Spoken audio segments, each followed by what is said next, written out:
मित्रों, जैसा कि हम सभी जानते हैं कि अभी कालखंड का चौथा युग यानी कलयुग चल रहा है, जिसे हिंदू शास्त्रों में सबसे श्रापित युग बताया गया है। ऐसा माना जाता है कि कलयुग जैसे जैसे अपने चरम पर पहुंचेगा, वैसे वैसे धरती से धर्म का नाश होने लगेगा और कलयुग के अंत में भगवान विष्णु कल की अवतार लेकर धरती लोक पर धर्म की स्थापना करेंगे। परंतु आज के इस वीडियो में हम आपको बताएंगे कि महाभारत काल अर्थात द्वापर युग में भगवान कृष्ण ने कलयुग के बारे में कौन सी कड़वी सच्चाई बताई थी, जिसे अधिकतर जनमानव नहीं जानते। इसलिए आप हमारे साथ इस वीडियो के अंत तक बने रहें ताकि आप भी जान सकें।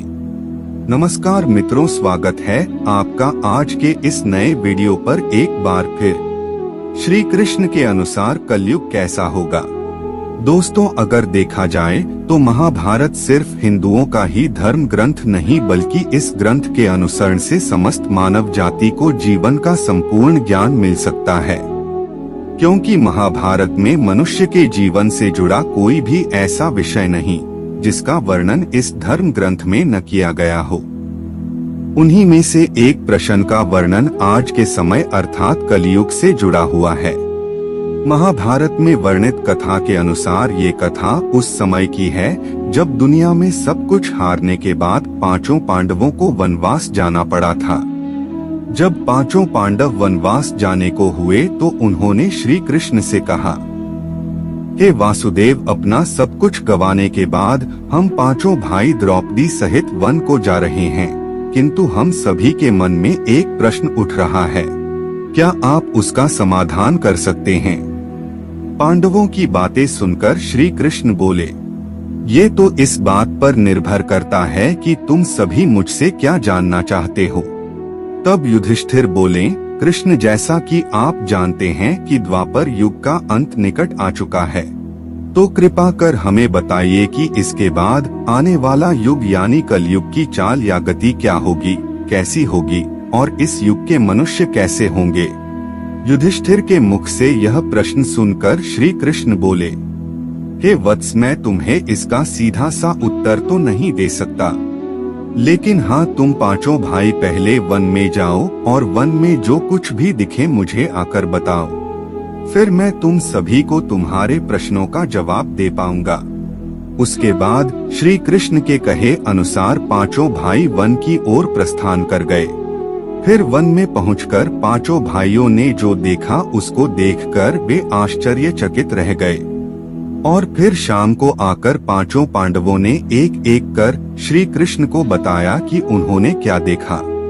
शाम को जब पांचों पांडव श्री कृष्ण के पास वापस आए तो सबसे पहले युधिष्ठिर ने उन्हें बताया कि उन्होंने क्या देखा। युधिष्ठिर ने बताया कि जब हम सभी वन पहुँचे तो सभी अलग अलग दिशा में भ्रमण करने लगे। तब मैंने देखा कि एक हाथी के 2 सुढ़ हैं और यह देखकर मेरे आश्चर्य का ठिकाना न रहा।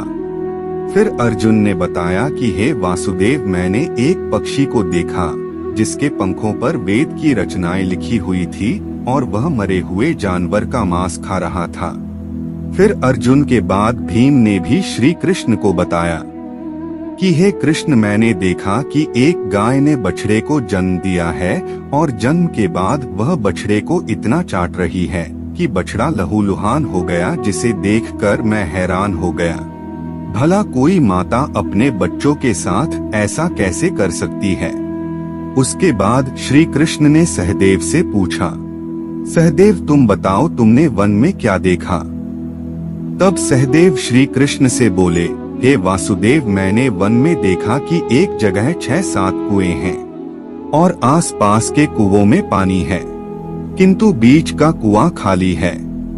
बीच का कुआं गहरा है, फिर भी पानी नहीं है। यह देखकर मुझे घोर आश्चर्य हुआ कि ऐसा कैसे हो सकता है।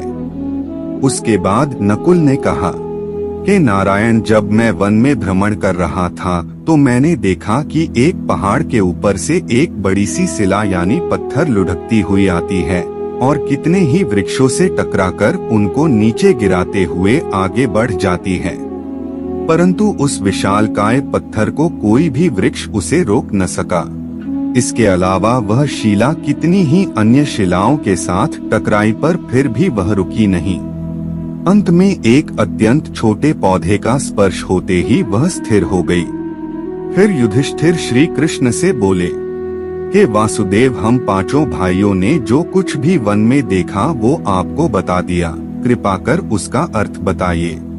तब श्री कृष्ण ने युधिष्ठिर से कहा, हे धर्मराज, जैसा कि आपने कहा कि आपने 2 सूंड वाला हाथी देखा, जिसका ये अर्थ हुआ कि कलयुग में ऐसे लोगों का राज होगा जो बोलेंगे कुछ, करेंगे कुछ।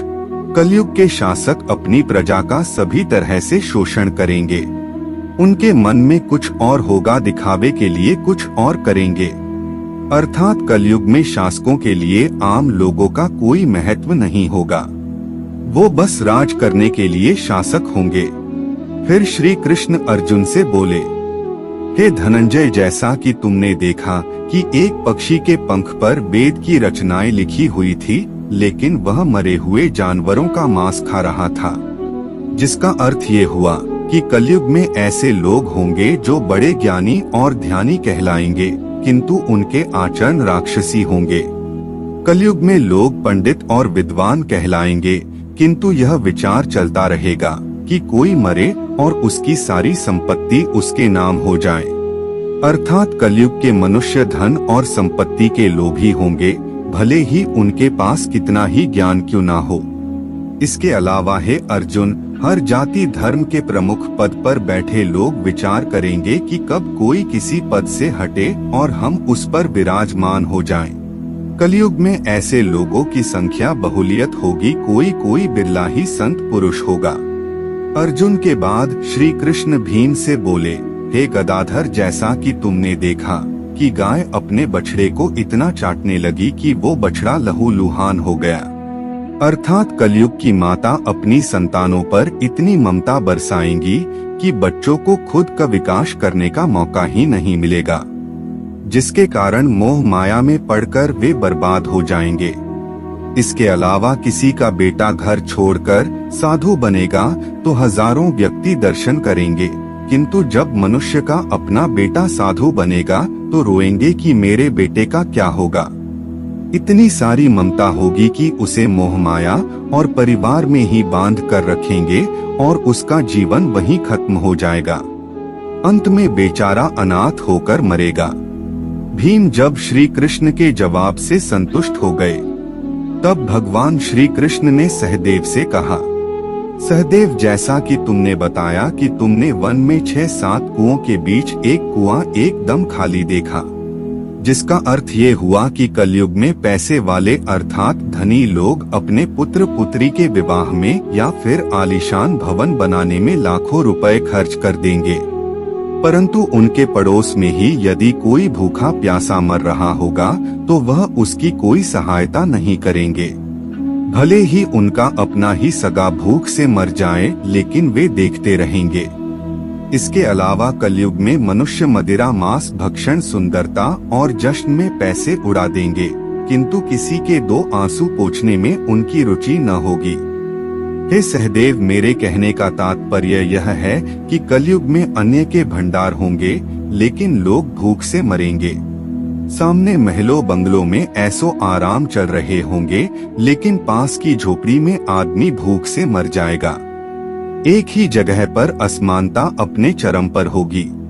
श्री कृष्ण की बातें सुनकर सहदेव को सारी बातें समझ में आ गई। तब श्री कृष्ण ने नकुल से कहा, नकुल, जैसा कि तुमने बताया कि वन में एक बड़ी सी चट्टान पहाड़ से लुढ़की, किंतु बड़े बड़े वृक्ष और उसके तने उस चट्टान को रोक न पाए, किंतु एक छोटे से पौधे से टकराते ही वो चट्टान रुक गई, जिसका अर्थ ये हुआ कि कलयुग में मनुष्य का मन नीचे जाएगा, यानी कलयुग के मनुष्यों का जीवन पतित हो जाएगा, और ऐसे में मनुष्यों का जीवन धन की शिलाओं से नहीं रुकेगा, ना ही सत्ता के वृक्षों से रुकेगी, किंतु हरि नाम के एक छोटे से पौधे से, हरि कीर्तन के छोटे से पौधे से मनुष्य जीवन का पतन होना रुक जाएगा।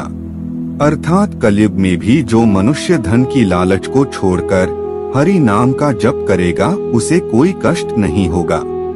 और मृत्यु के बाद उसे परमेश्वर अर्थात मेरे चरणों में जगह मिलेगी।